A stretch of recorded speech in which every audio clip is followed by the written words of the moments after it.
about the Texas Revolution. Caroline Moon, the history gal. Caroline Moon, the history gal. Moon, moon, moon, moon, moon, moon. Caroline Moon, the history gal. History rules. Caroline Moon, the history gal. Texas is an independent state. Moon, moon, moon, moon, moon, moon. Caroline Moon, the history gal. Moon, moon, moon, moon, moon. Get ready to go back in time. Caroline Moon, the history gal. Hi, I'm Caroline Moon, the history gal, and today we're going to be learning about the Texas Revolution. Brought to you by the Enlightenment, the cultural movement that happened between 1650 and 1700s that challenged the divine right of kings.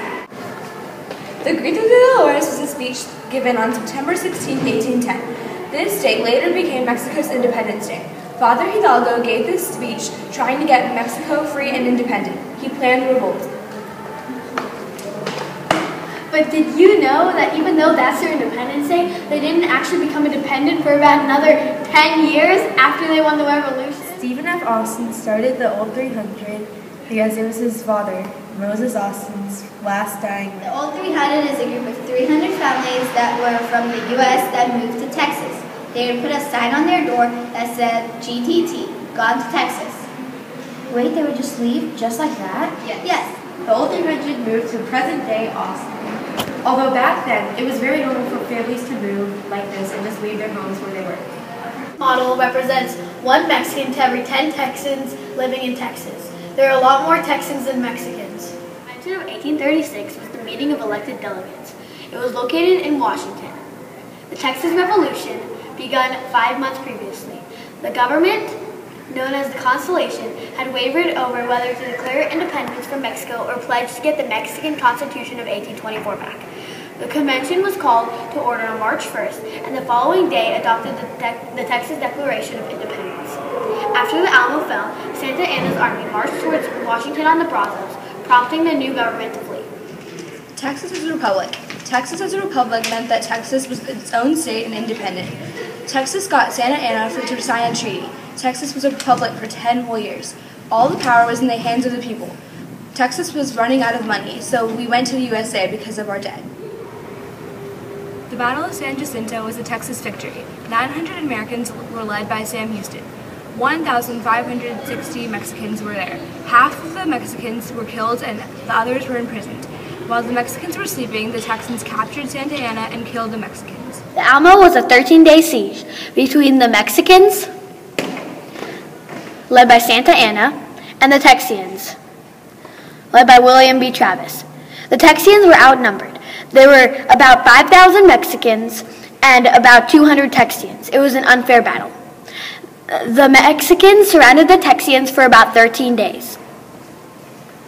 On the 13th day, they attacked.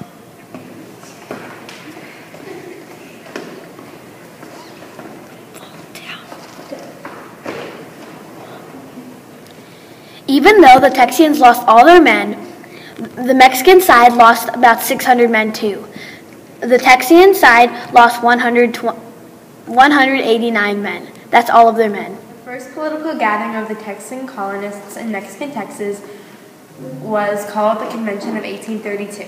Lack of military oversight made the Texas colonists increase their political activity.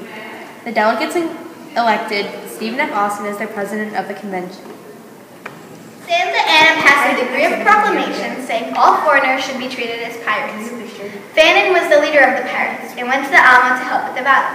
When he got back, he got delayed because his men were tired and weak. General Herrera of the Mexican officials caught up with him, and they were all imprisoned, including Fannin. All the prisoners of war were taken to a colony, and out of nowhere, the Mexican officials started shooting them, and 342 unarmed Texas soldiers died. The law of April 6, 1830 was passed in Mexico to counter concerns that Mexican Texans were in danger of being annexed by the U.S. In 1824 and 1829, the U.S. offered to purchase Mexican Texas. Both times, President Victoria declined to sell part of the border state. The Mary Duran was sent to investigate out to come out of 1824 to see what was going on. Meeting come of order, April 6, 1830. I, Santa Anna, would like to declare a law on April 6, 1830. No Americans may come into Texas, and no Texians or Mexicans may leave Texas. But that would contradict the law of 1824. And also, tensions would rise between Texas and Mexico. I don't care. The law will be in place today, April 6, 1830. Texians, Mexicans. On June 25th to 26th in 1832, the Battle of Velasco occurred in Velasco, Texas.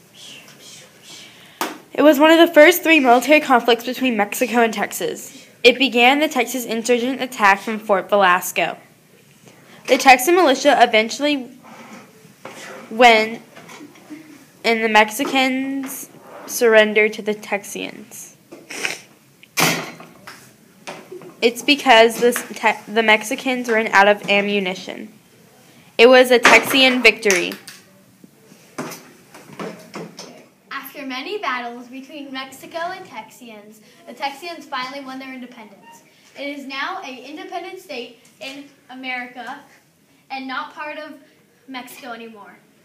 It is now independent. Caroline Moon, the history gal. Caroline Moon, the history gal. Moon, moon, moon, moon, moon, moon. Caroline Moon. History rules! Well, that's our show. Tune in next time for some more Caroline Moon History Gal.